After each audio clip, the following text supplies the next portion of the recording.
Tá Apareceu. ótimo. Apareceu. O outro lado do plano da Do salvação. outro lado para dar salvação. Manda os velhinhos colocar o óculos aí. Isso, outro. Então, vamos lá. Pessoal, eu vou cortar o microfone de vocês agora, tá bom? Não fiquem constrangidos, Ok. não. Se precisarem perguntar, é só abrir o seu microfone e perguntar. Tá certo? Desativei o microfone de vocês. Vamos lá, alguém falou aqui alguma coisa aqui na mensagem? Deixa eu ver. Bate-papo. Diogo, quando possível, bloqueie o microfone. Ah, beleza, eu já bloqueei. Beleza, Renata. Pessoal, então, vamos lá então. O outro lado do plano da salvação é a aula 6 do nosso livro, né? Do livro de catecúmenos, curso para catecúmenos, do pastor Adão Carlos do Nascimento. Tá? Eu falo para vocês que eu sempre faço essa repetição, porque eu subo esse vídeo depois para o YouTube. E aí, se alguém lá assistir, pode achar que eu não estou dando crédito correto para o dono do livro e tal, e não é essa a nossa intenção. Nossa intenção é só didática, os livros são comprados, né?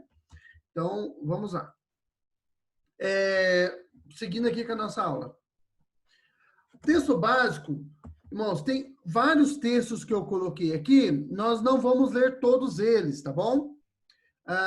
Porque senão não dá tempo. Mas eu vou encaminhar o PowerPoint para você. E também essa aula ela vai acontecer, estava conversando ontem com o presbítero Tarcísio, essa aula é uma aula bastante complexa, eu gastei bastante tempo preparando o slide ontem, né? Porque aí você lê a lição, eu li alguns livros, né, para refrescar a memória a respeito do tema. Eu comentei para vocês aquele livro do John Owen, que eu recomendo bastante, inclusive ele é bem baratinho, ele é da PES, né, Publicações Evangélicas Selecionadas, PES, ele é baratinho e é um livro pequeno, tá? É um livro de 80 páginas, assim, com um espaçamento bem grande, a mancha da página não é muito grande. Então, é um livro bem tranquilo, é um livro muito bom. Acho que ajudaria bastante vocês a entender um pouco melhor esse tema. Eu também vou basear a minha aula de hoje também, falei desse livro da PES, eu não tenho ele, tá? A biblioteca do seminário lá que eu utilizei. Mas esse livro aqui também é muito bom. Eu não sei se a imagem está espelhada para vocês, mas é o Nascido Escravo. Também não é um livro grande, é um livro de 101 páginas, tá? Tá normal, tá normal. Tá normal? Ah, então beleza. É que aqui no que eu estou vendo aqui parece que está espelhado, mas o Nascido Escravo é um livro baseado é um livro do Martinho Lutero, tá? Não tinha esse nome originalmente, mas aqui no Brasil saiu com esse nome. Esse aqui que eu tenho é da Fiel, tá? Editora Fiel. Ele também é muito bom. 101 páginas você lê em um dia. E se você não consegue ler em um dia, você lê em uma semana, tá bom? É um livro bem tranquilo. Esses dois livros já dão um bom suporte para você. Eu estava tendo aula com o pastor Felipe Fontes esses dias, e aí ele estava comentando que ele tratou de um tema polêmico em uma das lives que ele está fazendo. Esse quarentena aí virou o tempo das lives, né? O pastor Mauro já falou que ele está fazendo um monte de live, e os pastores estão fazendo lives, bastante lives, né? E ele falou assim que alguém perguntou alguma coisa sobre esse tema e ele ofereceu um livro, eu não lembro o nome do livro, mas o autor é o Huckman, Anthony Huckman. O Anthony Huckman é um teólogo de peso. Ofereceu para essa pessoa e a pessoa falou assim, mas você não tem outro livro, não, além desse? Aí ele falou, irmão, você não leu nem esse, já está querendo outro? Então, às vezes eu oferecer 2, né? Já estou querendo 10. Então, não é eleição, né? Vocês não vão votar no livro. Um livro, leia ele, se ele não resolver o seu problema, a gente oferece mais. Então, estou oferecendo 2 aí para vocês, para ampliar aí o conhecimento. Tá? Outra coisa também, como nós vamos tratar do que nós chamamos na teologia de monergismo versus sinergismo, ou calvinismo versus arminianismo, é um tema bastante complexo. Por isso, eu estava conversando com o presbítero Tarcísio, de nós fazermos isso em mais aulas.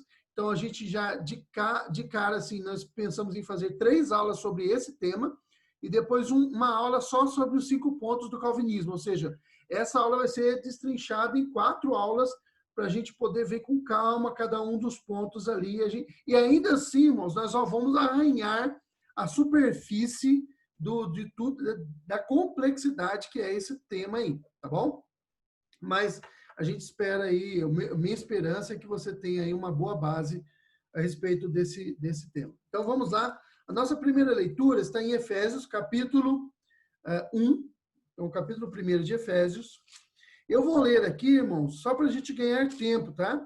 Então, eu vou ler aqui, não vou esperar vocês, eu nem sei se vocês estão olhando aí, mas se você puder encontrar na Bíblia, seria interessante. Se não, como eu disse, eu vou enviar o PowerPoint, depois você pode ler com calma, só me ouça, tá bom? Lerei, então, aqui, começa a minha leitura de Efésios, capítulo 1, versículo de 3 a 14. Leamos. Bendito Deus e Pai de nosso Senhor Jesus Cristo, que nos tem abençoado com toda sorte de bênção espiritual nas regiões espirituais ou nas regiões celestiais em Cristo. Assim como nos escolheu nele antes da fundação do mundo, para sermos santos e irrepreensíveis perante ele, e em amor nos predestinou para ele, para a adoção de filhos, por meio de Jesus Cristo, segundo o beneplácito da sua vontade. Para o louvor da glória de sua graça, que ele nos concedeu gratuitamente no amado, no qual temos a redenção, pelo seu sangue, a remissão dos pecados, segundo a riqueza da sua graça, que Deus derramou abundantemente sobre nós em toda a sabedoria e prudência, desvendando-nos o mistério da sua vontade, segundo o seu beneplácito. Só um minutinho. Segundo o seu beneplácito, que propusera em Cristo, de fazer convergir nele, na dispensação da plenitude dos tempos, todas as coisas, tanto as do céu como as da terra. Nele, digo, no qual fomos também feitos herança, predestinados segundo o propósito daquele que faz todas as coisas conforme o conselho da sua vontade, a fim de sermos para o louvor da sua glória, nós, os que de antemão esperamos em Cristo, em que também vós, depois que ouvistes a palavra da verdade, o evangelho da vossa salvação, tendo nele também crido, fostes selados com o Espírito Santo da promessa, o qual é o penhor da nossa herança, até o resgate da sua propriedade, em louvor da sua glória. Aqui pertinho também, irmãos, está a leitura de Efésios 2, de 1 a 10. Vamos fazer a leitura desse texto, tá bom? Eu farei aqui a leitura para vocês. Deixa eu só dar uma olhadinha, que tem alguém falando comigo aqui no chat. Na verdade, 3 pessoas, deixa eu só ver. Ah, sim, é verdade. A Amanda e o Felipe estão dizendo aqui que esse livro aqui, ó, Nascido Escravo, é verdade, viu? Eu tinha esquecido disso, viu, Felipe? Ele é disponibilizado gratuitamente pela Editora Fiel no site, então você pode baixar em PDF, tá bom? O reverendo Mauro disse boa, boa. E o iPhone, o iPhone Gabriel, na verdade, é da Kátia. Ah, então tá bom. É a Kátia Jordão, que é filho do Dr. Mauro Jordão, acho que está assistindo pelo iPhone do Gabriel. Vamos ler aqui, então, Efésios, capítulo 2, verso de 1 a 10.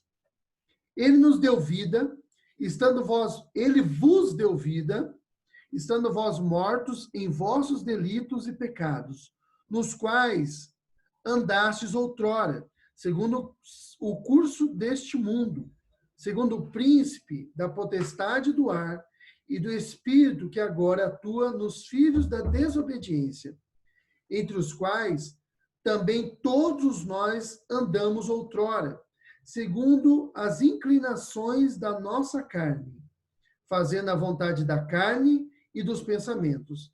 E éramos, por natureza, filhos da ira, como também os demais. Mas Deus, sendo rico em misericórdia, por causa do grande amor com que nos amou, e estando nós mortos em nossos delitos, nos deu vida juntamente com Cristo. Pela graça sois salvos. E juntamente com ele nos ressuscitou e nos fez assentar nos lugares celestiais em Cristo Jesus, para mostrar nos séculos vindouros a suprema riqueza da sua graça em bondade para conosco em Cristo Jesus, porque pela graça sois salvos, mediante a fé.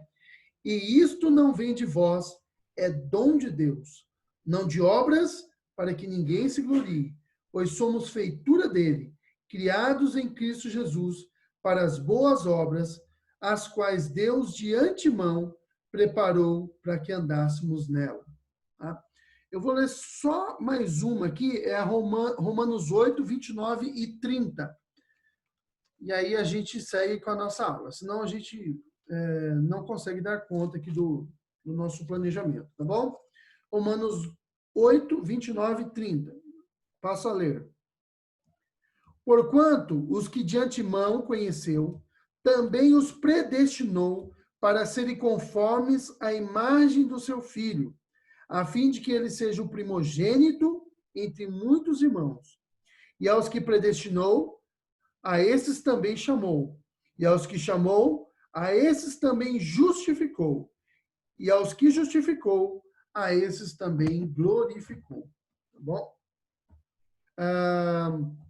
Então, nós fizemos aí a leitura aí de 3 textos aí, tem mais além desses que eu coloquei aqui, é lógico, mas esses aqui já dão uma boa base para nós aqui tratarmos da nossa aula, para pelo menos subsidiar a nossa aula esta manhã.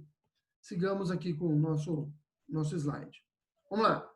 Considerações preliminares, irmãos. Os reformadores, tanto os principais deles, né, o Martinho Lutero, o Zwinglio e o João Calvino, eles acreditavam na expiação limitada. Presta bastante atenção no que eu vou dizer, irmãos. Quando nós falamos de expiação limitada, nós não estamos nos referindo ao poder de salvar, tá? Deus não tem um poder limitado para salvar. A limitação é na quantidade de pessoas que serão expiadas e não no poder de Deus. Então, quando nós falamos em expiação limitada, nós não estamos limitando Deus, mas limitando o grupo de pessoas que serão expiadas, que serão perdoadas, que serão salvas, tá? É disso que se trata. Então, Calvino, Lutero, Zwinglio, Melanchthon e outros, eles acreditavam na expiação limitada, que Deus, por sua graça, por sua vontade soberana, escolheu um grupo de pessoas a quem ele quis salvar, tá certo? Sobre isso, é disso que se trata a expiação limitada. Ela é oposta, tá bom? Ela está no sentido oposto, contrário, daquilo que é chamado de expiação ilimitada, ou seja, que a expiação ela é para todos, tá bom? Então, os reformadores acreditavam nisso. Quem melhor tratou desse tema foi o Calvino, tá? É por isso que a gente fala que nós somos calvinistas, é porque o Calvino ele foi o reformador que melhor tratou desse tema, tá? Principalmente nas institutas, né? A instituição da religião cristã, que é o livro principal do Calvino, que no Brasil nós temos ela pela VUNESP, nós temos ela em dois volumes, que são 2 volumes bem grandes. O volume 1 é um pouco menor e o volume 2 é bem grande. A nossa editora, que é a Cultura Cristã, ela publicou em 4 volumes, tá? Porque eles eram originalmente 4 volumes. Originalmente não, né? Porque originalmente o livro foi crescendo, né? Ele começou com um livrinho e aí o Calvino ele não parou de escrever. As institutas elas foram atualizadas durante a vida inteira do Calvino, tá? E eu, ao ler as institutas, eu pensei comigo, ainda bem que Deus abreviou a vida do Calvino, senão nós estaríamos perdidos no seminário, porque nós temos que ler as institutas em pouco tempo. Imagine se o Calvino tivesse vivido 80, 90 anos, o instituto ia ser uns 300 livros, né? Então, Deus teve misericórdia do seminarista, né? E transportou o Calvino para o reino da glória. Mas vamos lá. Foi apenas a partir dos ensinos do holandês Jacob Hermans, o nome é diferentezinho assim, porque o homem era holandês, né? Era porque ele é falecido. E a gente chama ele de Jacob Armínio, ou Armínios, tal, latinizado, né? Que isso começou a mudar. O Armínio, né? Ele começou a discutir isso. Ele não acreditava dessa forma e ele começou a polemizar esse tema, esse assunto, e a partir dele havia outros grupos além dele, é lógico, que já tinham uma visão um pouco diferente, mas foi o Armínio que teve aí foi dele que partiu o ensino que até hoje fornece base para aquilo que a gente chama de sinergismo ou arminianismo, tá bom? Os ensinos do Armínio foram considerados heréticos desde o início, porém foi apenas com a formação da Irmandade Remonstrante, tá? Quem era essa Irmandade Remonstrante? São os seguidores do Armínio, tá? São os discípulos dele. Foi a partir dessa formação dessa irmã, depois da morte do Armínio, que aí a coisa começou a ganhar, começou a se expandir essas ideias pela Europa, tá bom? Que os ensinos passaram a ser sistematicamente apresentados naquilo que veio a ser depois os 5 pontos da remonstrância. A controvérsia remonstrante foi finalmente condenada no Sínodo de Dort. O Sínodo de Dort aconteceu entre os anos 1618 e 1619, que apresentou a decisão. O Sínodo se reuniu, discutiram as ideias ali da remonstrância, condenaram e compuseram 59 artigos que pode ser resumido hoje nos 5 pontos do calvinismo, tá? Que é aquela tulip em inglês, que nós vamos tratar dela mais para frente, tá bom? Então foi a partir daí que começou toda essa controvérsia. O arminianismo ele ficou existindo, mesmo sendo condenado pelo Sínodo de Dort, ele coexistiu, tá, na Europa com os ensinos calvinistas. Foi com alguns pregadores mais famosos, assim, como John Wesley e o seu irmão, né, o Charles Wesley, que o arminianismo começou a ganhar força, tá? Inclusive, John Wesley, ele era amigo do George Whitefield, que era calvinista, e eles tiveram alguns embates com relação a isso durante a vida, tá? Mas foi a partir deles, ou do John Wesley, que o arminianismo ganhou bastante força. Não foi só isso, tá, irmãos?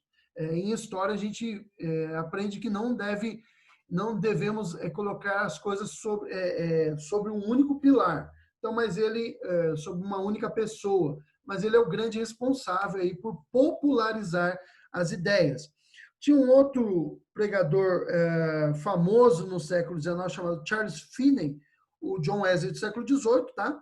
E o Charles Finney do século XIX, que também ele oscilava entre um arminianismo e um pelagianismo, que é pior ainda que o arminianismo, mas a gente não vai tratar disso hoje, porque ele seria uma aula só para explicar isso, tá bom? E a gente não vai ter essa aula. Mas se vocês quiserem falar sobre pelagianismo, mande e-mail para mim, mande um WhatsApp, me chame aí, a gente conversa um pouco sobre isso, mas a gente não vai ter tempo. Diogo, Oi? Diogo, só para mostrar, nós temos um livro que é denominado A Tulip, do Spencer, muito bem fundamentado com relação aos 5 pontos do calvinismo. Não sei se encontramos ainda à venda. E, ô Tarcísio, puxa ele um pouquinho mais para trás que a gente não está conseguindo ver o... Aí. Então tá aí, pessoal.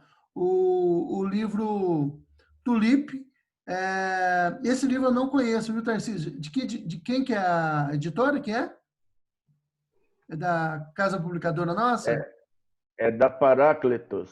Ah, da editora Paráclitos. Então aí tem aí uma recomendação de leitura aí do presbítero Tarcísio, Tulip, tá bom? Então aí fica aí para vocês. Tem um livro também do John Piper, acho que é os 5 pontos do calvinismo, uma coisa assim, o nome do livro. Se alguém depois lembrar, aí pode dizer aí, tá bom? Inclusive, eu estava vendo ontem, mas fugiu aqui da memória. Tá? Que também trata desse assunto. Tem esse livro, então, aí, Tulip, da Paráclitos. Quem tiver interesse, tá bom? Dê uma olhadinha aí depois na internet. Tá certo? Boa recomendação aí do nosso presbítero, do nosso professor. Vamos lá. Seguindo aqui com os nossos slides. Então, vamos lá. Então, o que eu quis dizer aqui nesse primeiro slide, nesse slide? Inicialmente, os reformados eram, por assim dizer, né, calvinistas. Lutero não era calvinista, mas ele tinha essa ideia da expiação limitada. Foi só depois do Armínio que começou a mudar. Então, às vezes as pessoas estão lendo ou têm contato com teologia e falam, poxa, por que esses calvinistas inventam essa história? Na verdade, quem inventou foi o Armínio. Né? Os reformados já tinham essa visão monergista. Tá? Não fomos nós que mudamos, foi os arminianos que mudaram. Tá bom? Então, vamos lá. Alguém está falando aqui no chat, deixa eu só dar uma olhadinha. 5 pontos. Tá, o João Toledo está dizendo aqui, ó, o nome do livro do John Piper, 5 pontos, em direção a uma experiência mais profunda da graça de Deus, é da editora Fiel. Então, tem aí esses 2 livros, Tulip, da editora Paráclitos, e os 5 pontos da editora Fiel, tá bom? Fica de recomendação para vocês aí que quiserem aprofundar nesse tema. Opa, peraí. Isso, vamos lá. Bom, então, nossa aula, então, a nossa aula de hoje, ela trata da questão da eleição e predestinação, tá bom? E aí eu coloquei esse verso que a gente já leu, né? Eleitos, né? Antes da fundação do mundo, Efésios 1:4. Essa doutrina da eleição, ela ensina que Deus, segundo o conselho da sua vontade, escolheu soberanamente aqueles que seriam salvos. Então, aí nós vamos tentar destrinchar um pouco esse tema nas aulas que virão, tá bom? Então, nós vamos tratar dessa questão aí. Deus escolheu aqueles a quem ele queria salvar, tá bom? Então, isso é uma escolha soberana de Deus, tá? E aí nós vamos tratar mais a respeito desse assunto. Bom, a certeza da salvação. Toda pessoa que se arrepende de seus pecados e crê no Senhor Jesus Cristo como Salvador pode ter certeza e segurança da sua salvação. Isso é um ponto bastante importante para nós, viu, irmãos? Nós temos certeza de que somos salvos. Por quê? Porque nós somos escolhidos por soberana vontade de Deus. Foi Ele quem nos salvou. Se fosse eu, pelos meus méritos, que tivesse me salvado, então eu estaria preocupado. Mas como é pelos méritos de Cristo, então eu estou tranquilo, porque quem me salvou é poderoso para me manter salvo até o último dia. Tá certo? É nele que está a minha segurança, não é em mim. Se fosse em mim, eu estaria preocupado. Se você foi salvo pelo pastor, você deveria estar preocupado. Se fosse salvo por você mesmo, você deveria e deve estar muito preocupado. Agora, se você foi salvo por Cristo, então você está seguro nas mãos dele, tá? Nós não precisamos ficar preocupados assim, será que eu perdi minha salvação? E se Jesus vier e eu ficar? Essa preocupação não deve nos incomodar, porque nós somos salvos em Cristo. A certeza está em Cristo, tá? A Bíblia fala que o Espírito de Deus testifica no nosso espírito de que somos filhos de Deus, tá? Então, essa é uma ação do Espírito Santo. No breve catecismo, nós temos alguma, eu não vou tratar disso hoje, mas ou melhor, desculpa, no catecismo maior, não é no breve, é no catecismo maior, nós temos algumas perguntas que tratam. Às vezes você pode se sentir um pouco enfraquecido por causa do pecado, por causa dos seus pecados, do meu pecado, tá? Por causa de dificuldades que você está enfrentando na vida, pode ser que você se sinta um pouco distante de Deus, tá? Mas aí o catecismo ele trata dessa questão muito boa e essas perguntas do catecismo elas me servem de consolo quando eu estou passando por momentos de aflição, de tristeza, né? Ou oprimido assim em luta com o meu próprio pecado, tá? Elas me servem de conforto. Mas eu não vou falar dessas perguntas hoje, eu falarei delas nas próximas aulas, tá? As constantes exortações que a Bíblia faz aos homens para que se arrependam e creiam em Jesus Cristo podem passar a ideia de que o homem é capaz de arrepender-se por si mesmo. Então, veja só, aí existem algumas passagens na Bíblia que elas dão a impressão para nós que depende da gente mesmo. É você que tem que crer, é você que tem que se arrepender, e aí dá uma ideia de que talvez a salvação esteja nas suas mãos e não na mão de Deus, tá? Essas passagens precisam ser melhor estudadas, com calma. Nós vamos ver algumas delas hoje, tá? Mas se você estudá-la com calma, você vai ver que não é bem isso que elas estão ensinando, tá bom?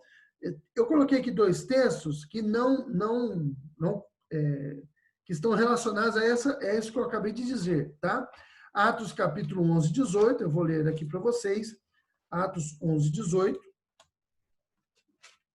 está escrito o seguinte, Atos 11, 18. E ouvindo eles essas coisas, apaziguaram-se e glorificaram a Deus, dizendo, logo também aos gentios foi por Deus concedido arrependimento para a vida. Olha o que o texto aqui está nos dizendo. Quem é que concedeu arrependimento? Então, assim, existem algumas passagens que dão a impressão que você se arrepende, mas quem é que concede arrependimento para a vida? Deus, tá? Outra passagem é Efésios 2:8, a gente já leu, mas eu vou ler aqui rapidinho para nós aqui, olha o que diz aqui, ó. Porque pela graça sois salvos, mediante a fé, ou por meio da fé. E isso não vem de vós, é dom de Deus, tá?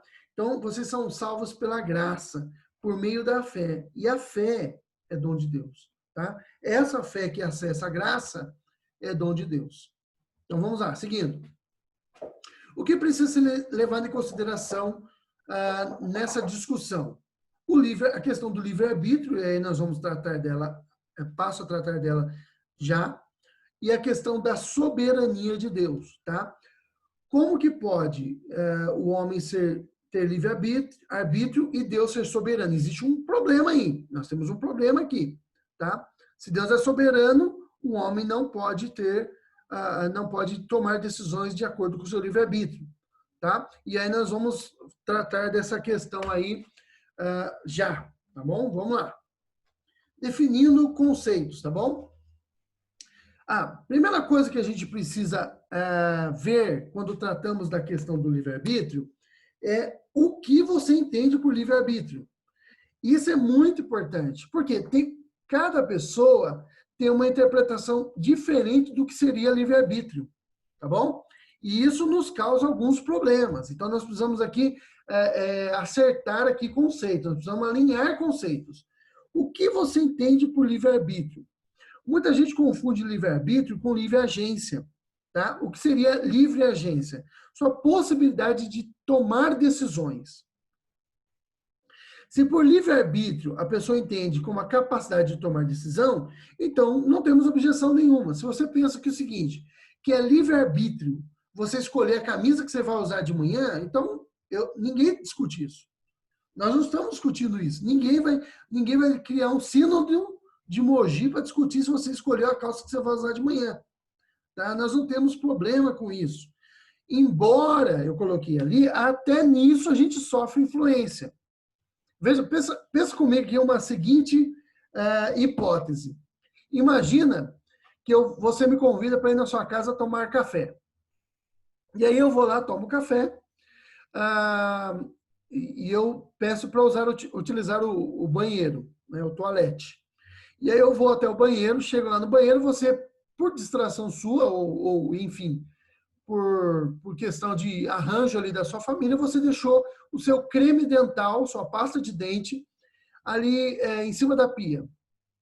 E eu olho e vejo lá escrito assim, ó, Alegre, uma marca de pasta de dente Alegre. O que eu farei já um julgamento sobre você? Falei, meu Deus do céu, que pasta de dente é essa? Tá? Agora, se eu vejo lá uma Oral-B, vou fazer propaganda aqui das marcas aqui, né? Colgate, eu já vou pensar que você é uma pessoa, né? Mas de onde a gente tira isso? Eu lembro que quando eu assistia a televisão, agora não assisto mais, primeiro que eu não gosto muito de assistir mesmo. E segundo, porque, meu Deus do céu, não, enfim, eu não tenho tempo para isso. Mas eu lembro de um comercial de uma desses cremes dentais aí, e aí a pessoa ia andando assim na rua, e ele olhava, era uma moça, parece, andava na rua, e ela olhava para a pessoa sorria e o dente brilhava. E aí ela ficava toda, né, apaixonada pelo dente da pessoa que brilhou. Aí você pensa, se eu escovar o dente com essa pasta de dente aí, com esse creme dental, eu vou ser feliz. Então a gente sofre influência. Depois eu vou colocar aqui uma passagem de um filme que eu assisti, que vocês também devem ter assistido, que mostra um pouco dessa influência que a gente sofre. Então, assim, nem mesmo nas decisões mais básicas da sua vida, você é totalmente livre. Mas a decisão que camisa você usou hoje de manhã, a gente não tem problema nenhum com isso. Agora, se você entende como livre-arbítrio a sua capacidade de insurgir ou de tomar decisões contrárias à sua própria natureza, e qual é a nossa natureza? É pecador, somos pecadores por natureza. Se você entende isso como livre-arbítrio, isso você não tem. Tá? É isso que a Bíblia ensina, é isso que nós tratamos como livre-arbítrio. Tá? Essa autonomia, a palavra autonomia vem de duas palavras gregas. Auto, né, próprio, auto próprio, nomos, lei, tá? Lei própria. Então, se você entende por livre-arbítrio, a sua autonomia, a sua própria lei, você criar a sua própria lei, você tomar decisões a partir de uma isenção completa, isso você não tem, porque o pecado te corrompeu. Tá? Nós somos corrompidos pelo pecado e nós não conseguimos tomar decisões com relação à nossa própria natureza. Tá? Eu vou tratar um pouquinho disso, mas faça um exercíciozinho. Tente, pela sua própria vontade, parar de pecar. Nunca mais eu vou pecar. E aí você vai ficar humilhado com relação ao seu suposto livre-arbítrio, tá? Sua autonomia. Você não consegue. Tá? Paulo trata disso. O bem que eu quero fazer, ele diz, né? O bem que eu quero fazer eu não consigo, mas o mal que eu odeio, que eu aborreço, está sempre diante de mim. Seguindo aqui, então. Livre-arbítrio. Embora, como já vimos, alguns textos pareçam dar a impressão de que o homem é capaz de realizar escolhas, eles nunca foram capazes de fazê-la.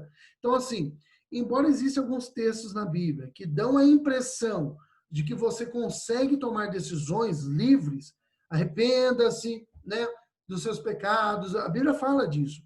A gente vai perceber na leitura da própria Escritura que, embora a Bíblia nos chame ao arrependimento, o homem não consegue fazê-lo. Tá? Que o homem abandone os seus pecados, o homem não consegue abandonar. Tá bom? Bom, vamos aqui algumas frases do Lutero. Olha aqui que ele diz aqui. Ó. Se todos os homens possuem livre-arbítrio, ao mesmo tempo que todos, sem exceção, estão debaixo da ira de Deus, segue-se que o livre-arbítrio os está conduzindo a uma única direção, da impiedade e da iniquidade. Isso aqui está nesse livro aqui, ó, Nascido Escravo. Está bem no comecinho do livro, está na primeira página. Tá? Então, do que o Martinho Lutero está falando aqui? Ele está lendo Romanos capítulo 1. Né? A justiça de Deus se manifesta, a ira de Deus se manifesta sobre os filhos da impiedade. Tá? Então, assim, ó, o nosso suposto livre-arbítrio, se nós tivéssemos, né, ele só nos leva numa direção que é a direção da perdição, tá? A direção da iniquidade, de estar debaixo da ira de Deus. Se realmente existe livre-arbítrio, ele não parece ser capaz de ajudar os homens a atingirem a salvação, porquanto os deixa debaixo da ira de Deus. Então, a nossa capacidade de tomar decisão, irmãos, ela só nos coloca numa situação, embaixo da ira de Deus.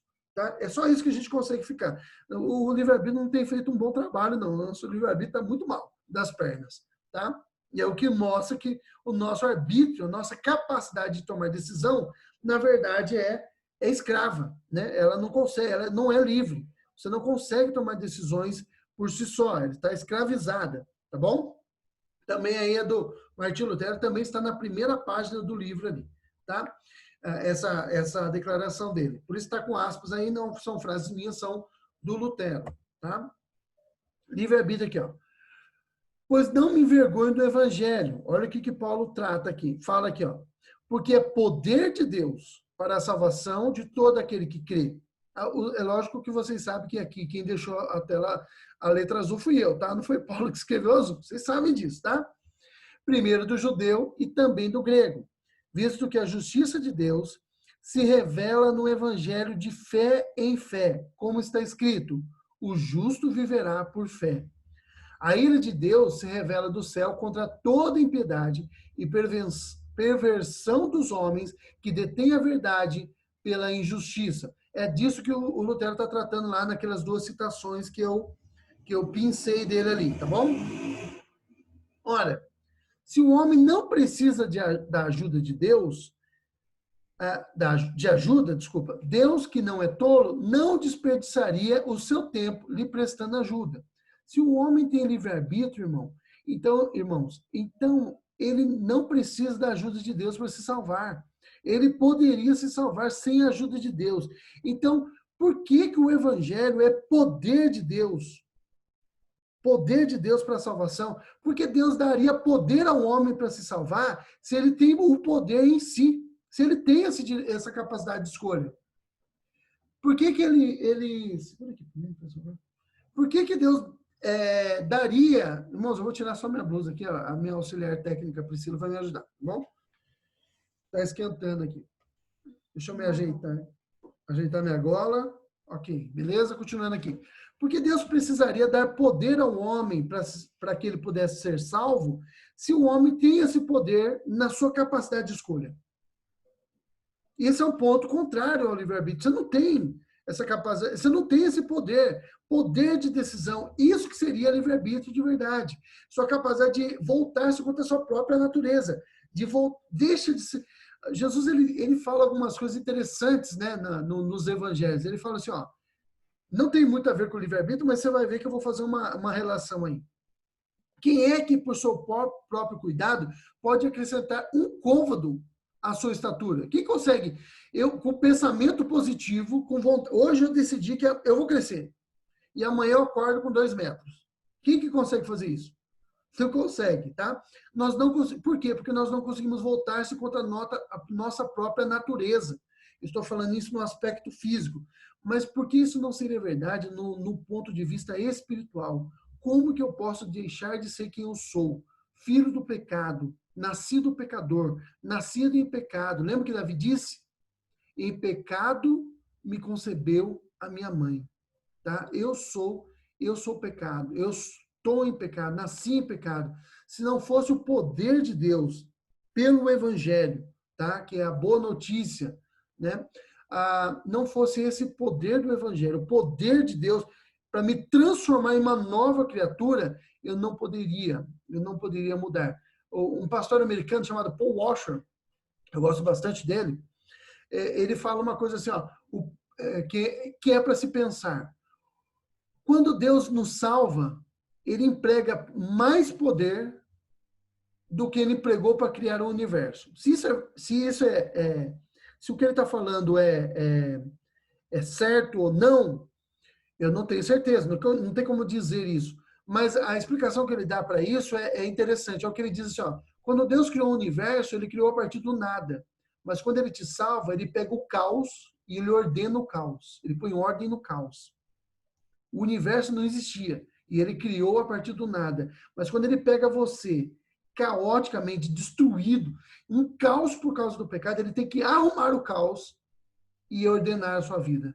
Então, se ele emprega mais poder ou não, não sei se não sei como comparar essa questão de poder, porque um poder infinito, não sei o que está além da nossa capacidade de compreensão, né? Mas assim, é para se pensar. Quando Deus criou o universo, ele criou a partir do nada, mas quando ele arruma a sua vida, quando ele te salva, ele te pega no caos e ele ordena esse caos, ele põe ordem nesse caos, ele arruma e ele te salva. E ele coloca você no caminho de Cristo, ou no caminho que é Cristo, tá bom? Bom, entendendo esse ponto aí? Então, se não precisava de ajuda, por que Deus iria ajudar? Deus não é tolo, Lutero diz isso, tá bom? Ora, se todos os homens são possuidores de livre-arbítrio, e todos os homens são culpados e estão condenados, então esse suposto livre-arbítrio é impotente, ou seja, incapaz, para conduzi-los à fé em Cristo. Por conseguinte, a vontade dos homens não é livre. Olha só, isso aí que o Lutero está fazendo nada mais é do que um silogismo. Olha, veja só. Todos os homens, a premissa maior, todos os homens têm livre-arbítrio. Quem tem livre-arbítrio pode se salvar sozinho. O homem não pode se salvar sozinho. Logo, o homem não tem livre-arbítrio. É isso que o Lutero está fazendo. Tá? É uma construção lógica. Se ele não consegue. Se o livre-arbítrio dá capacidade ao homem para se salvar. Tá? Livre-arbítrio é a capacidade do homem de se salvar. O homem não consegue se salvar. Logo, o último, a conclusão seria: o homem não tem livre-arbítrio. Tá? É uma construção lógica. Não tem muito do que discutir. É muito difícil, complicado discutir com isso. Tá? O Lutero faz essa construção lógica e o Owen também. O livro do Owen, Por Quem Cristo Morreu, é inteirinho construído com exegese, boa exegese bíblica, ou seja, boa interpretação bíblica e construção lógica. É silogismo o tempo todo. Tá? E é isso que é interessante. O livro é muito bom, muito simples a leitura. Recomendo, irmãos, leia esse livro, é muito bom. Recomendo demais a leitura. Tá? E ele é baratinho. Vamos lá. Deve ter, eu não sei se tem, mas deve ter como é que é? Livro e-book. Tá? Deve ter. E é barato. Se o físico é barato, o e-book é mais barato ainda. Vamos lá, seguindo aqui. Espero que vocês estejam conseguindo acompanhar. Se a pessoa entende o livre-arbítrio por autonomia, ou seja, lei própria, capacidade de voltar-se contra si próprio, reconstruir sua própria natureza, ou dirigir-se por sua própria vontade, então nós temos um problema. Qual pecador, por sua própria livre vontade, ou suposto livre-arbítrio, consegue parar de pecar? Faz um teste aí, irmão. Decide aí. A partir de hoje, não pecarei mais. E faz aí o teste de quanto tempo dura. Não dura, irmão, não dura 30 segundos. Que se você vencer o primeiro pecado, você já vai se gabar de que venceu. Eu sou bom mesmo, consegui, pronto, pecou. Entendeu? A gente pega o tempo todo. Né? Você fala assim, olha, se você no final do dia parar e falar assim, olha, hoje eu estou de parabéns, não pequei uma vez, acabou de pecar. Porque se engrandeceu, né? se vangloriou de algo que você não tem condições nenhuma, esquecendo que tudo é por graça. Bom, eu vou ler para vocês, eu sei que é grande, tá? E eu falei que ia fazer um comentário de um filme. Todos vocês já devem ter ouvido falar, e talvez alguns de vocês já assistiram O Diabo Veste Prada. Já viram esse filme? É legal esse filme aí. E tem uma cena icônica. Quando eu assisti aquele filme pela primeira vez, eu vi essa cena, eu guardei aquilo para a minha vida. Eu falei, meu Deus, o livre-arbítrio foi destruído aqui. Tá? Tem uma cena que é a cena do suéter azul. Se você colocar... Ontem eu estava pesquisando para montar aqui o slide, você encontra essa cena no YouTube. Tá? É só colocar assim, ó, cena do suéter azul. Já vai remeter ao Diabo Veste Prada e você vai ver o que acontece. Eu vou dar só o pano de fundo aqui e depois eu vou ler aqui a fala da Miranda, que é o diabo, né, no filme. Né? Ela não é o diabo de verdade, é a Miranda Presley, né? Priestley, sei lá como é que fala esse nome aqui, é um personagem interpretado pela Meryl Streep. A mocinha do filme, a moça principal do filme, a mocinha no sentido de boazinha, né, do filme, ela está num lugar lá, e aqueles pessoal da alta moda, né, aquele pessoal estilista e donos de revista estão discutindo coisas de moda, de alta moda, e assim, a menina começa a ouvir aquela conversa e ela acha engraçada, ela fala, tipo, e ri, acha estúpida aquela conversa, né, que coisa idiota, discutindo moda, e a Meryl Streep, todos eles param, a Meryl Streep olha para ela, lança aquele olhar do diabo, né, aquele olhar de Satanás, e aí ela faz o seguinte comentário. Olha o que a Meryl Streep fala. Certo, entendo. Você acha que nada aqui tem a ver com você. Você vai até o seu armário e escolhe, digamos, esse suéter horroroso, por exemplo, porque está tentando dizer ao mundo que se leva muito a sério para se importar com o que você vai vestir. Mas o que você não sabe é que essa cor, a cor desse suéter, não é um simples azul. Não é turquesa, não é lápis lazuli, ele é azul celeste. E você ignora o fato de que em 2002, Oscar de la Renta fez uma coleção de vestidos azul e celeste. Acho que foi Yves Saint Laurent, não sei dizer direito esse nome, tá? Que fez jaquetas militares azul e celeste. Precisamos de uma jaqueta aqui. E então, o celeste apareceu depois em coleções de 80 outros estilistas. E então, passou para as lojas de departamento. E depois daí foi parar em lojas populares, onde você, sem dúvida, comprou numa liquidação. No entanto, esse azul representa milhões de dólares em incontáveis trabalhos e é meio cômico como você pensa que fez uma escolha que é exime da indústria da moda, quando, na verdade, está usando um suéter escolhido para você pelas pessoas dessa sala de um monte de coisa. Então, o que ela está dizendo é o seguinte, você acha que você tomou uma decisão por si só, quando, na verdade, você só está utilizando aquilo que nós decidimos que você deve utilizar. Irmão, se nas coisas mais básicas da nossa vida nós sofremos influência, eu achei engraçado um comentário que uma colega minha que estudou comigo há 25 anos atrás, ela fez para mim no Facebook. Ela diz o seguinte, eu tenho pensamento livre. Irmãos, tudo que você pensa já foi pensado por alguém antes. E você nem sabe, e você é influenciado por isso. Eu disse para vocês que eu li as Institutas, né? E quando eu estava lendo as Institutas, eu comecei a ver que o Calvino ele roubou um monte de ideia minha. Lógico que não, né? Mas assim, o que eu penso hoje, que eu imaginava, que eu pensava por mim mesmo, é influenciado por aquilo que Calvino pensou há 500 anos atrás. Muita gente leu o que o Calvino falou, pregou sobre isso, escreveu um livro sobre isso. Essas coisas, sem eu ter, dentro das muitas coisas que eu já li, pregações que eu já assisti, essas coisas falaram comigo, influenciaram o meu pensamento, e sem eu me dar conta, a minha teologia é influenciada por um homem que pensou nisso há 500 anos atrás. E Calvino foi influenciado em grande parte, inicialmente pelo Lutero, mas principalmente pelo Agostinho, que pensou 1000 anos antes dele, 1000 anos antes dele, 1000 e poucos anos antes dele. E o Agostinho foi influenciado por aquilo que Paulo escreveu 400 e poucos anos antes dele.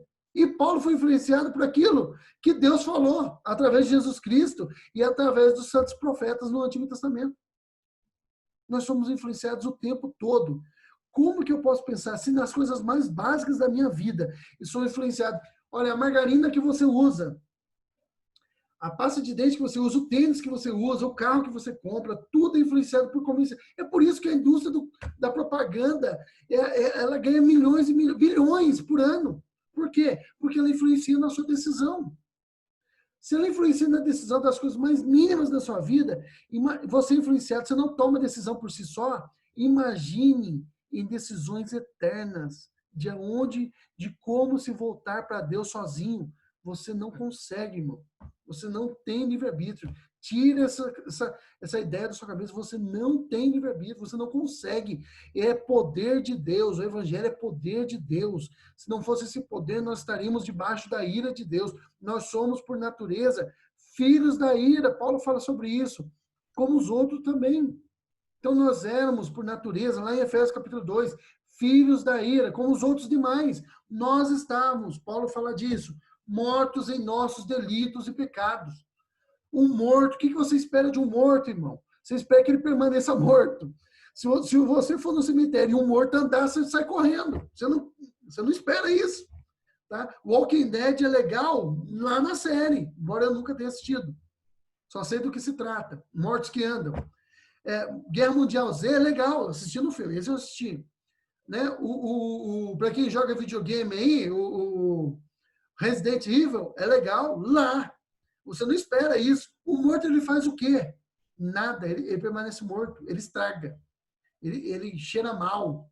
Né? Ele apodrece. O morto não faz nada. Nós estávamos mortos. Nós não poderíamos fazer nada por nós mesmos, porque o morto não faz nada.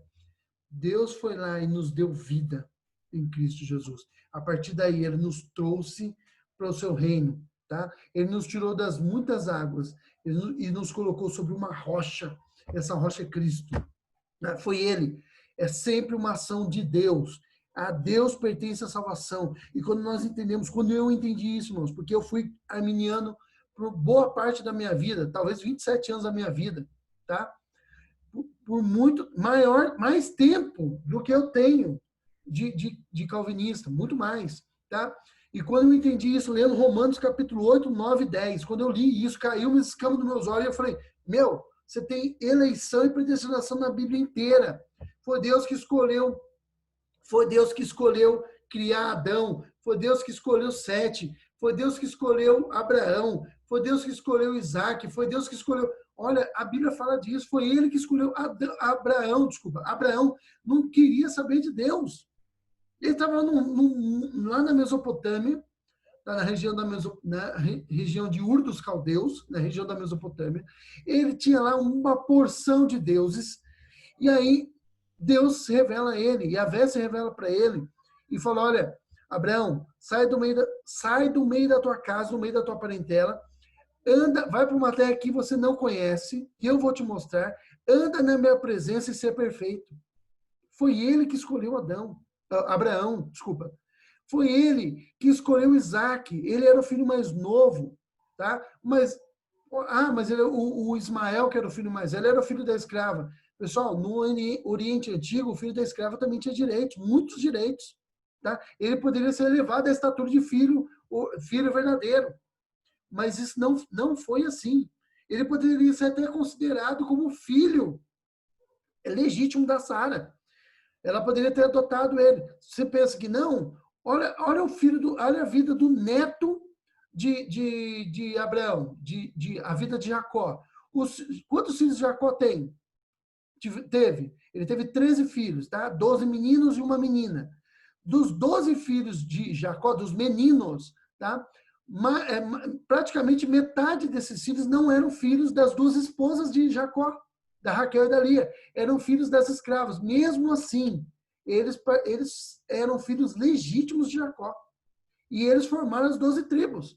Todos eles eram filhos legítimos de Jacó. Então, Deus escolheu Ismael. Isaac teve 2 filhos.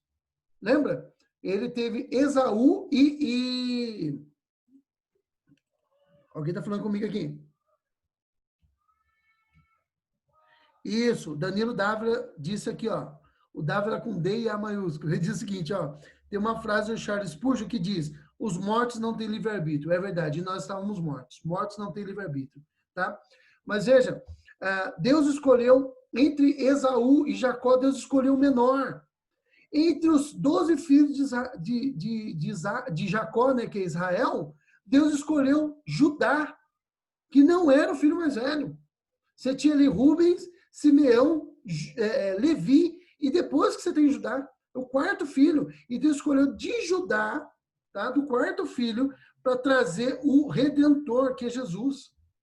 Deus escolhe o tempo todo. Deus escolheu Moisés. Foi escolha soberana. Deus escolheu Isaías, Deus escolheu Jeremias, Deus escolheu você. Deus escolheu você, escolheu por escolha soberana, porque Ele quis.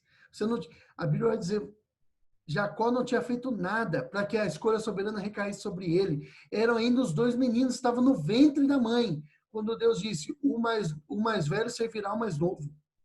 Tá? Então, escolha soberana de Deus. Vamos lá, seguindo aqui com a nossa aula. Vamos que o tempo urge, eu tenho muita coisa para tratar com vocês ainda. Livre-arbítrio, tá? Frase de Lutero daquele livro que eu já disse. Até mesmo os melhores dentre os homens estão condenados por sua impiedade. Estão espiritualmente mortos da mesma forma que aqueles que, de alguma maneira, procuram guardar a lei de Deus. Todos os homens são ímpios e culpados e merecem ser punidos por Deus. Tá? Todos nós éramos ímpios e culpados e o que nós merecíamos era a ira divina. Deus seria totalmente santo, irmãos, totalmente bom, totalmente amável, totalmente soberano, totalmente glorioso, se Ele nos mandasse para o inferno. Porque é isso que nós merecemos. Totalmente justo. Se Ele não faz isso, é por graça e misericórdias soberanas dele. Porque Ele quis. Ele diz, terei misericórdia de quem eu tiver misericórdia e me compadecerei de quem eu quiser me compadecer. Eu faço o que eu quero, eu sou Deus. É interessante, eu gosto muito do C.S. Lewis. Tem algumas coisas que eu não concordo com o Lewis, mas tem o diretor de seminário, né, o reverendo Ageu, o pastor Ageu, ele fala uma coisa assim, ó, perfeito teólogo é só nós mesmos, né? Quer dizer, a gente vai achar defeito em todos. Até na gente, se a gente procurar direito, né? O Lewis, ele nas Crônicas de Nárnia, que é um livro para criança, mas um livro muito bom, ele fala o tempo todo assim, ó, o Aslan, que é uma figura de Jesus, ele fala assim, ó, ele não pode ser domado. As religiões, irmãos, foram criadas para domar as suas divindades. A nossa religião, o cristianismo, ele não segue esse princípio, porque o nosso Deus não é domado. Nós não conseguimos controlá-lo, ele é soberano, tá? A nossa religião não aplaca a ira divina. Foi o próprio Deus que aplacou sua ira, dando seu filho, dando-se a si mesmo, para morrer por nós. Sigamos aqui. Por quem Cristo morreu? Tá? A discussão do livro lá do Owen. Por todos os homens, todos indistintamente, todos sem exceção. Se isso for verdade, então nós temos a chamada expiação ilimitada. Se Cristo não morreu por todos os homens, se ele morreu por um grupo específico, limitado de pessoas, limitados porque ele quis limitar o grupo de pessoas, não porque a expiação dele seja limitada. Lembra que nós já comentamos isso, tá? Porque ele escolheu um grupo pequeno de pessoas, então nós temos a expiação limitada, tá bom? Não limitada no poder, mas limitada naqueles que serão alcançados por esse poder. Cada uma dessas alternativas traz consigo algumas implicações. Essas duas aí, tá? Que estão aqui em cima, ó, mostrando aqui com o mouse. Tá? Ou essa aqui, cada uma delas tem uma implicação. Como, por exemplo, se Jesus morreu por toda a humanidade, logo todos, sem exceção, serão salvos. É isso que nós temos que entender. Tá? Se Jesus morreu por todos os homens, ele conquistou a salvação. Tá? Senão, ele não conquistou a salvação. Ele deu apenas uma permissão para você. A obra foi incompleta. Se a obra dele foi completa, como nós já temos trabalhado em outras aulas, então ele conquistou certamente, tá, a salvação para você. Então, veja só, se ele morreu por todos os homens, por toda a humanidade, por todos os homens em todas as eras, então veja só, logo, todos, sem exceção, serão salvos. Pois, caso contrário, segue-se, né, que se ele morreu por todos os homens e nem todos os homens serão salvos, significa que o sacrifício de Cristo não foi eficaz. Agora, se o sacrifício de Cristo foi eficaz, olha as implicações como são sérias, irmãos. A gente trata isso de forma leviana às vezes, mas elas são muito sérias. Se o sacrifício de Cristo foi eficaz, então Cristo não pode ter morrido por todos os homens. Porque se o sacrifício dele foi totalmente eficaz, e ele morreu por todos os homens, independente de crer em Cristo ou não, serão salvos. É isso que a gente chama de universalismo. E a Bíblia não defende isso, eu não defendo isso, a nossa doutrina não defende isso, e ninguém defende isso. Né? Quer dizer, algumas pessoas defendem, né? Mas os arminianos, em sua grande maioria, não defendem isso. Tá bom? Nem todos os homens estão salvos. Bom, mas a morte de Cristo foi totalmente eficaz. Então, isso é um problema. Se ela foi totalmente eficaz, ela tem que ter conquistado a salvação por quem ele morreu. Se ele morreu por todos os homens são salvos. Se ele não morreu por todos os homens, então o sacrifício dele foi totalmente eficaz e será salvo aqueles por quem ele morreu. Quem são? Os eleitos antes da fundação do mundo. Esse grupo restrito de pessoas que ele escolheu por sua livre e soberana vontade.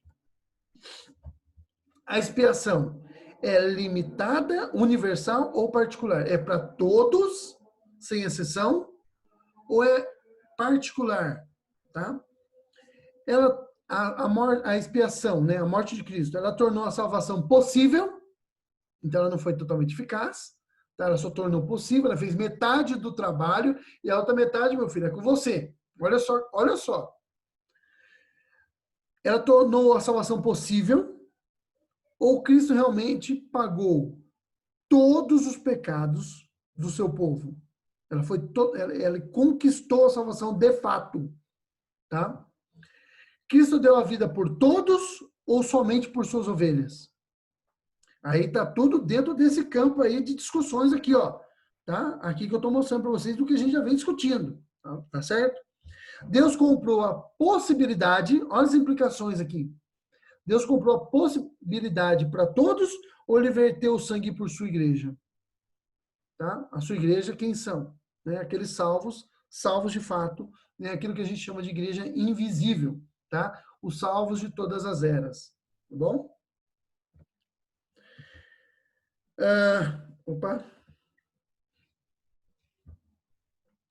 Texto para subsidiar a visão arminiana. Nós vamos pegar aqui um texto aqui que normalmente os arminianos utilizam para defender a sua visão, tá bom? Um texto muito conhecido aqui é o texto de João 3,16, porque Deus amou o mundo de tal maneira que deu seu Filho unigênito para que todo aquele que nele crê não pereça, mas tenha vida eterna.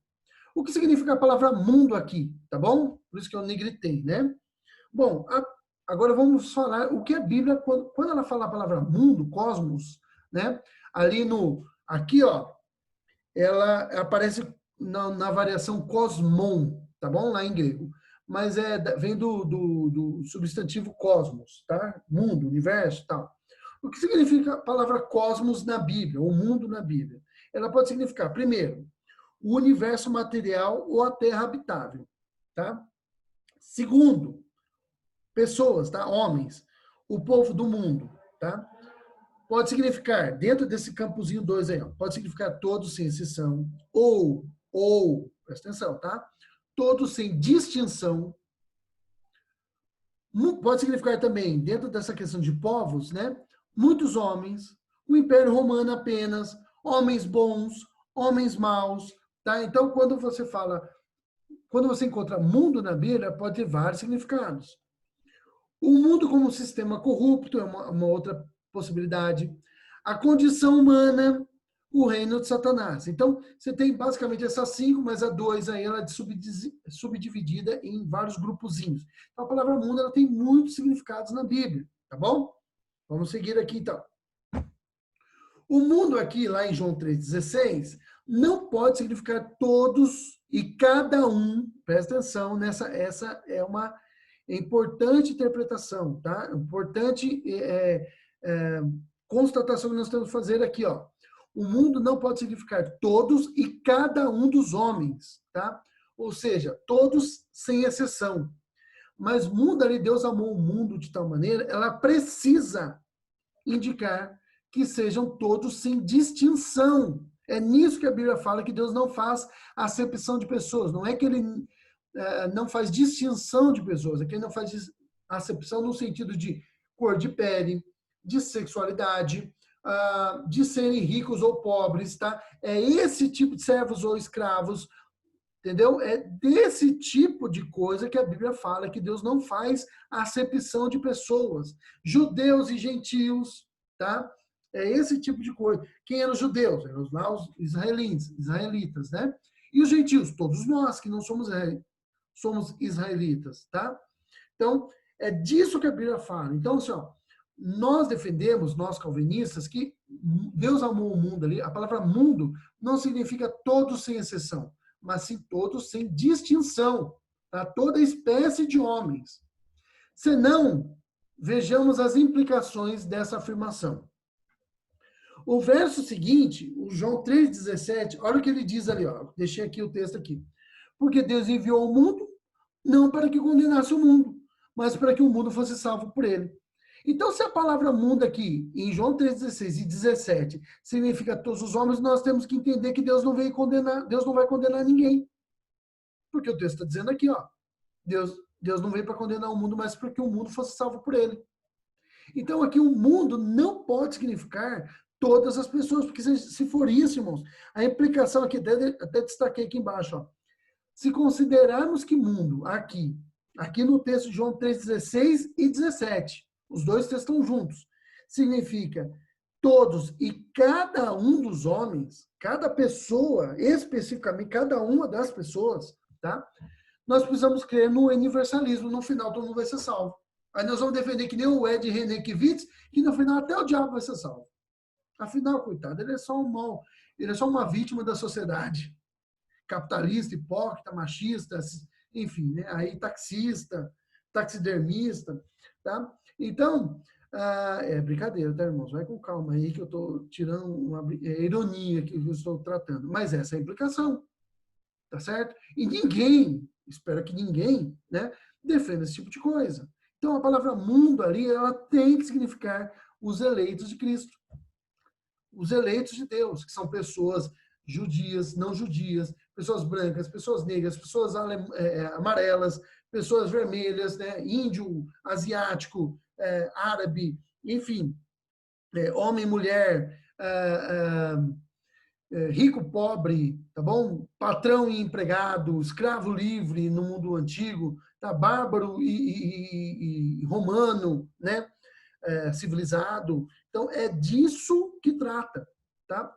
Eleitos de Deus, eleitos por Cristo, tá bom? É esses que não serão condenados, que não, Jesus não veio para condenar esses, tá? Mas esses Jesus veio para salvar esses aí, tá certo?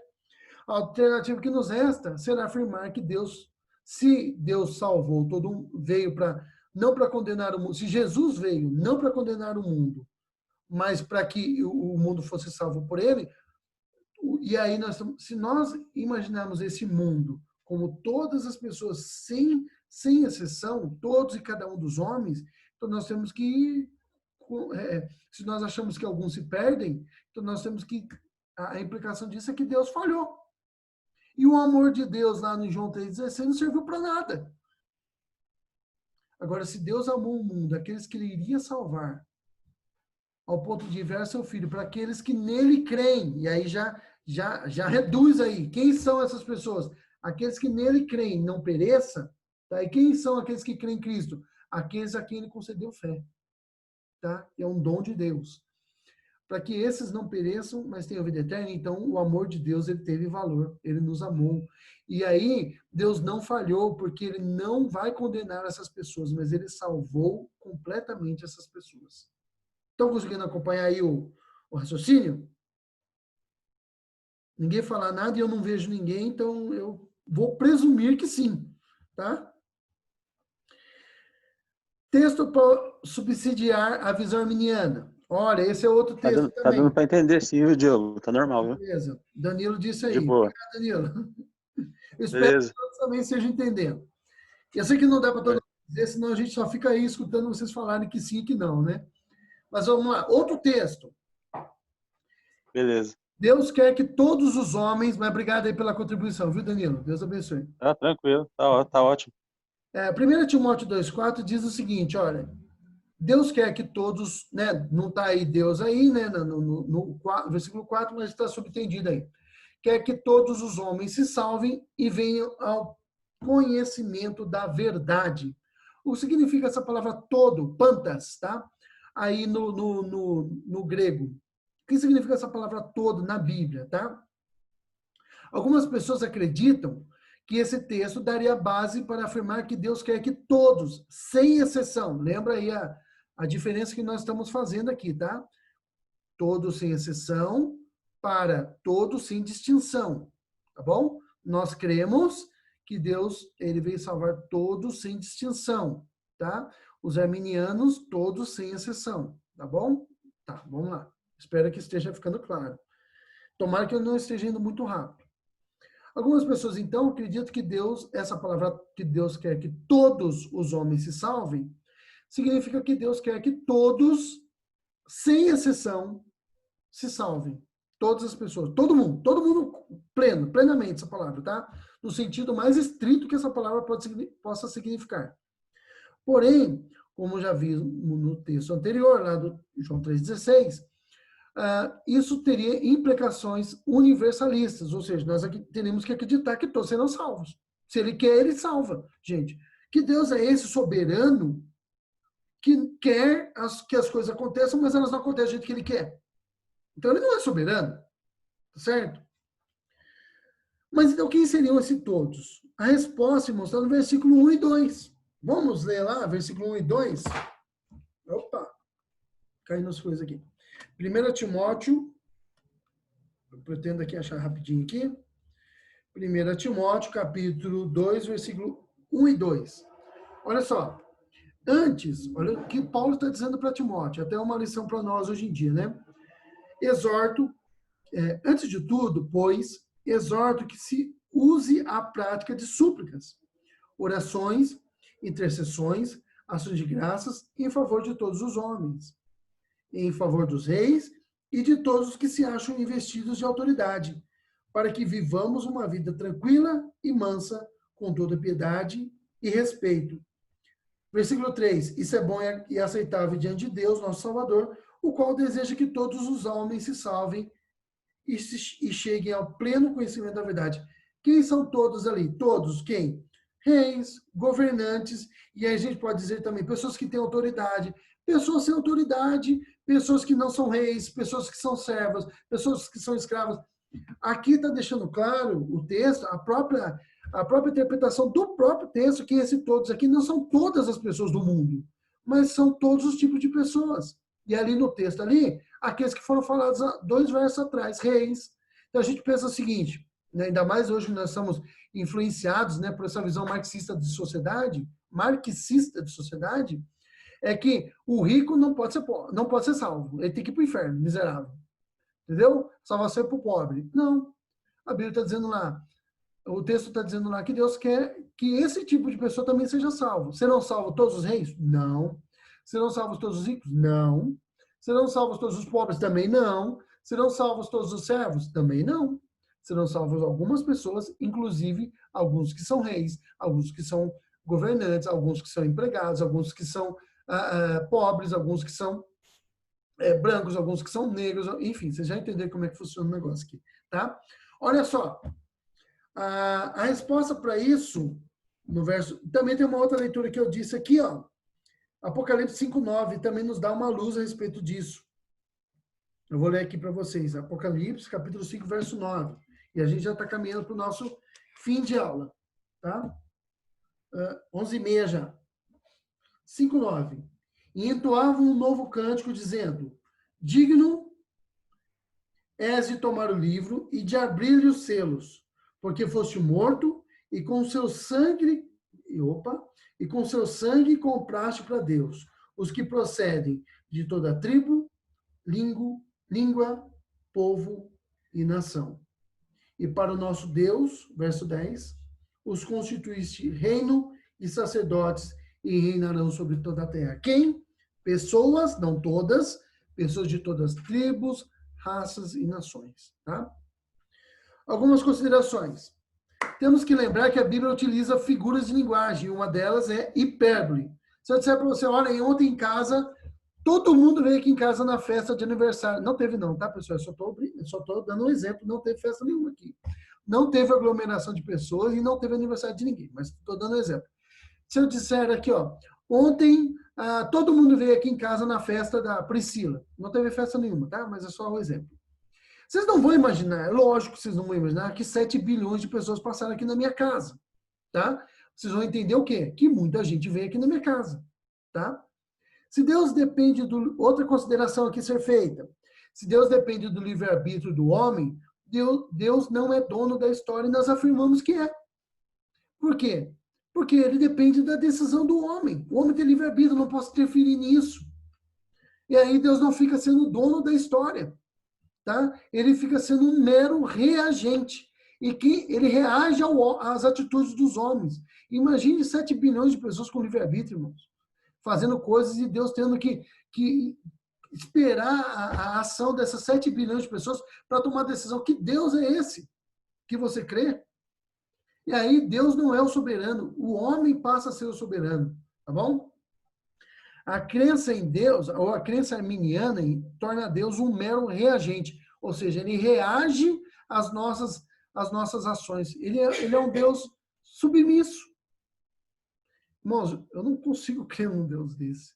Quando a gente entende aquilo que a Bíblia ensina a respeito de Deus, irmão, Deus é gigante diante de nós. Ele é soberano. Ele é o Deus, ele é o Todo-Poderoso. Quem somos nós, homens limitados, para tentar colocar Deus numa... Não tem como, irmãos. Não tem como. Deus é... algumas pessoas dizem o seguinte, algumas pessoas falam o seguinte: Deus é injusto ao escolher alguns para a salvação e outros não. Nós já lemos Romanos 9, 14 e 15.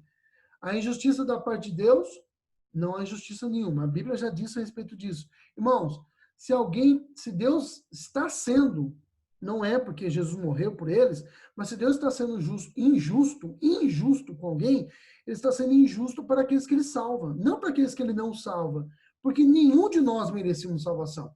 Você só comete injustiça quando alguém merece alguma coisa e você não dá. Então, nós merecíamos o inferno e Deus não nos deu. Então, se Deus está sendo injusto para alguém, está sendo injusto para aqueles para quem ele manifesta misericórdia. Mas ele não é injusto. Nós vimos isso na aula passada. Por quê? Porque ele derramou toda a sua ira santa e justa sobre Cristo para pagar, para que nós pudéssemos ser aceitos diante de Deus. Tá bom? Então, Deus não é injusto. Se ele condenasse todos os homens, ele seria justo. Se ele escolhe algumas pessoas para manifestar misericórdia, ele não é injusto. Por quê? Porque aqueles que estão sendo condenados estão recebendo aquilo que eles merecem. Tá bom? Deixa eu ver aqui. Irmãos, eu não vou tratar dessa questão aqui das objeções, tá? E aí, bom, último slide, tá bom? Aguenta mais 5 minutos? Você segura a ponta aí? Vocês estão em casa mesmo, não vão ter que ir até casa. Eu vou acreditar que não falar nada significa sim, tá bom? Ninguém falou nada, então é sim. Vamos lá. Algumas objeções. Depois vocês falam mal de mim aí na rede social. A primeira objeção. Deus salvou e concedeu... Opa, tá escrito errado aí. É fé, tá? Fé àqueles a quem ele previu que iria crer. Alguns arminianos falam o seguinte: olha, Deus olhando lá da eternidade, ele viu quem poderia crer e ele salvou deu fé para essas pessoas que ele previu que iria crer. Se ele previu que iria crer, por que ele precisou dar fé para essas pessoas? Se ele já previu que ia crer. Deus está trabalhando fazendo aquilo que ele já sabe que vai acontecer? A gente está sendo meio incoerente, mas é isso que os remonstrantes defendiam, tá bom? Se isso é verdade, Deus não é dono da salvação, mas alguém que reage aos homens. O homem poderia, neste caso, se gabar, né, o ser humano poderia se gabar de ser o autor da sua própria salvação. Paulo fala a respeito disso o seguinte: do que eu poder me gloriar, quem quiser se gloriar, glorie-se nisso, tá? E conhecer a Deus. Então, veja só, a salvação pertence ao Senhor. Diante disso, Paulo fala, onde fica a jactância nisso? No que eu posso mergulhar diante disso? Não tem do que mergulhar, porque a salvação pertence exclusivamente a Deus, tá? Agora, se Deus olhou lá da eternidade e viu quem ia crer, previu quem iria crer com sua onisciência e deu fé para essas pessoas, as pessoas podem bater no pé e falar, ele me deu fé, mas ele sabia que eu ia crer. Então, nem precisava tanto assim da ação dele, tá? Segundo, crer na predestinação acaba permitindo que as pessoas deem lugar ao pecado. Não é isso que ensina a doutrina, tá bom? Da predestinação. A Bíblia ensina que aquele que começou a boa obra em vós, né, há de completá-la até o dia de Jesus Cristo. Então, Deus, através do Espírito Santo, tem trabalhado em nós a santificação. O Deus que salva é o mesmo que santifica. Se você está dando lugar ao pecado e falando, não, eu sou salvo mesmo, você possivelmente não é salvo. Então, você precisa se arrepender urgentemente, tá, dos seus pecados, entender que a pregação e o ensino da Bíblia, ela é um dos meios da graça, Calvino fala sobre isso, e é o que a Bíblia fala sobre isso, arrepender-se do seu pecado e voltar-se para Deus e abandonar o seu pecado. Isso não pode ser desculpa para pecar, tá? Terceira objeção. Se Deus elegeu pessoa para a salvação, por que pregar o evangelho? Porque Deus quis assim, irmãos, porque a Bíblia manda, tá? A Bíblia diz o seguinte, que Deus escolheu conceder... Fá de novo, eu tô com a nota musical aqui, né? Vou arrumar isso aqui depois, tá? Conceder fé através da loucura da pregação. Tá? Então, loucura, parece uma coisa boba, e não sem necessidade, mas Deus quis fazer assim. Tá? Deus quis salvar as pessoas pela loucura da pregação. Então, assim, Deus vai salvar. Isso é hipercalvinismo, a gente não crê nisso. Tá? Deus vai salvar pessoas através da pregação. Ele manda que nós preguemos, e nós temos a obrigação de pregar o evangelho, porque é através da pregação, e Deus ele é soberano o suficiente para conduzir pessoas para que preguem o evangelho. Se você disser, mas se eu não pregar, então Deus não vai conseguir comprar. Irmãos, pode ter certeza que ele vai levar pessoas a pregar, tá? O evangelho. E é por isso que, então, esse não serve como desculpa para você a crer no calvinismo, tá? Porque Deus ele manda pregar e ele vai levar pessoas a pregar, porque é assim que ele escolheu produzir fé nas pessoas, tá? A fé vem pelo ouvir e o ouvir pela pregação da palavra de Deus. Irmãos, acabou nosso slide. Aprofundamento aí você tem, porque em Cristo morreu, nascido escravo e criação e consumação. É o livro que eu disse na aula passada, que eu não lembrava na hora o nome do livro. Criação, consumação, reino, aliança, mediador. Não tem muito a ver com o tema que nós estamos tratando hoje, mas é o tema que nós tratamos na aula passada. Esse livro, irmãos, do Gerhard von Groninger, ele é excepcional. Tá? Recomendo, os 3 livros aí eu já li. Os 3 livros são muito bons, mas esse Criação e Consumação, ele é maravilhoso. Recomendo com grande veemência. Tá bom que você leia. Irmãos, Deus abençoe. Desculpem ter passado aí 10 minutinhos da nossa aula, mas eu acho que deu para arranhar um pouquinho. Opa, tem gente falando? Oi. Olha o livro aí. O livro Criação e Consumação. Isso mesmo. O presbítero Tarcísio tem o livro. Criação e Consumação. Ele é um pouquinho mais caro, irmãos. Pequenininho. Olha o tamanho da... Se o nascido escravo e por quem Cristo morreu é fininho, o Criação e Consumação, ele é uma leitura mais robusta, tá? Fica esses 3... Deixa eu aproveitar. Não estou ouvindo eu. Não está ouvindo? Aproveitando aí, Diogo. Uhum. É só para falar desse livro aqui que você falou do Catecismo Maior. Aqui tem o Catecismo Maior comentado. Isso, comentado. Esse aí é um livro pequenininho também. Ó. São quase 600 páginas. Só para comentar o... E aqui tem um capítulo dedicado à lei moral de Deus. No princípio, lá, como você sabe, só para não alongar muito, lá no templo lá dos Levíticos, né, tínhamos as leis civis, cerimoniais e as leis morais. A que permaneceu foi a lei moral, compendiada nos 10 mandamentos. E aqui tem tudo explicado, item por item, cada mandamento explicando a lei moral de Deus. Uma vez eu iniciei esse estudo na nossa igreja, mas, infelizmente, não teve tempo de acabar, porque ele demora, no mínimo, 1 ano. Então, eu gostaria, um dia, quem sabe, aprovando Deus, a gente possa voltar a esse tema que será de bastante valia a todos nós. Verdade. Deus abençoe, viu?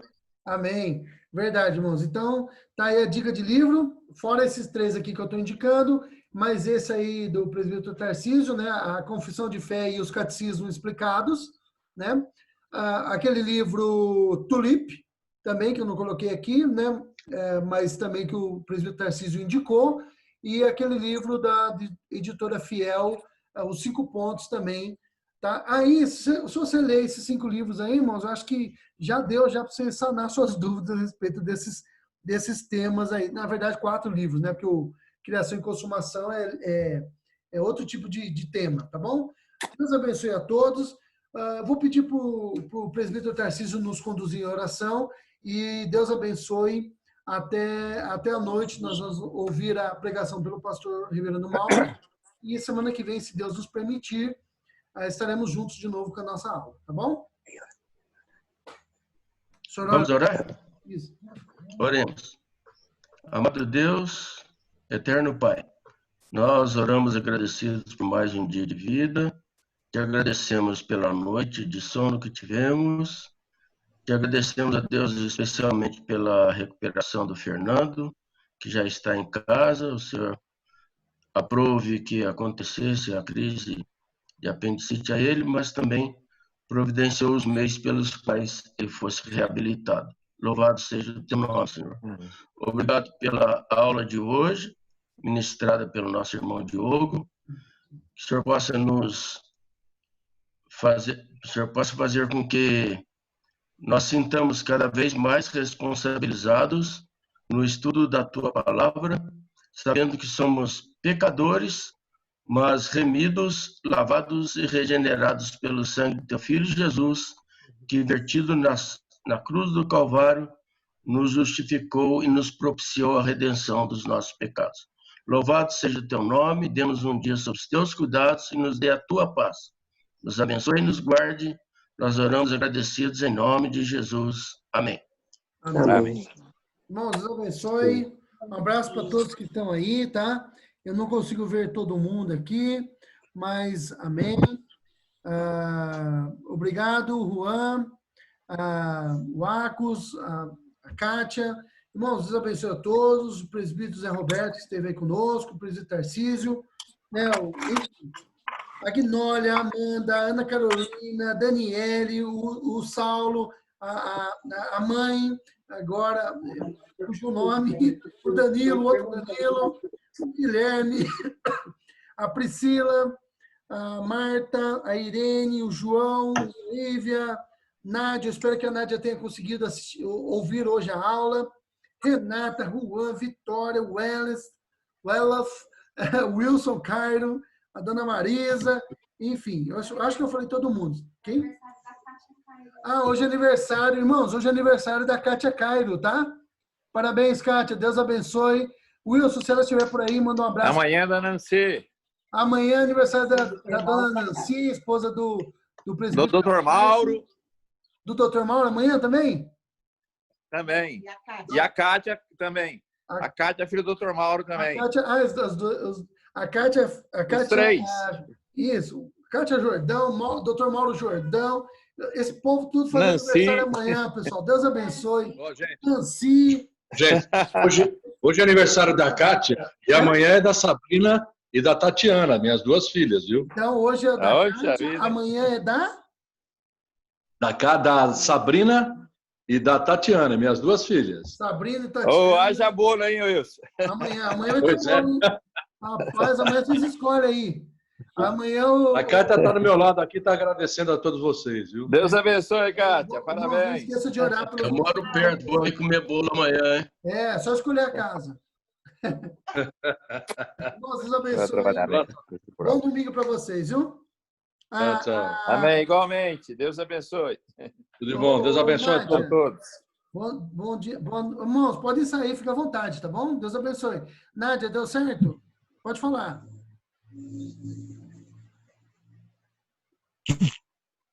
Ela tem que ligar o microfone. Deixa eu tentar ligar o microfone dela. Não consigo. Ela que... Deu certo, sim. Então que bom. Graças a Deus. Fico feliz. Obrigado. Foi ótimo. Irmãos, até mais. Até a próxima. Espero que eu tenha conseguido ajudar vocês aí. É um tema bastante complexo, tá? Depois dessas nossas aulas todas aí, as 4 aulas, se a gente conseguir, ainda assim a gente não vai ter exaurido a questão, é muito ampla, mas espero que ajude vocês aí a compreender o tema, tá bom? Um pouquinho, pelo menos. Deus abençoe a todos aí. Fiquem com Deus. Vou encerrar, tá? Amém. Amém. Até. Até a próxima.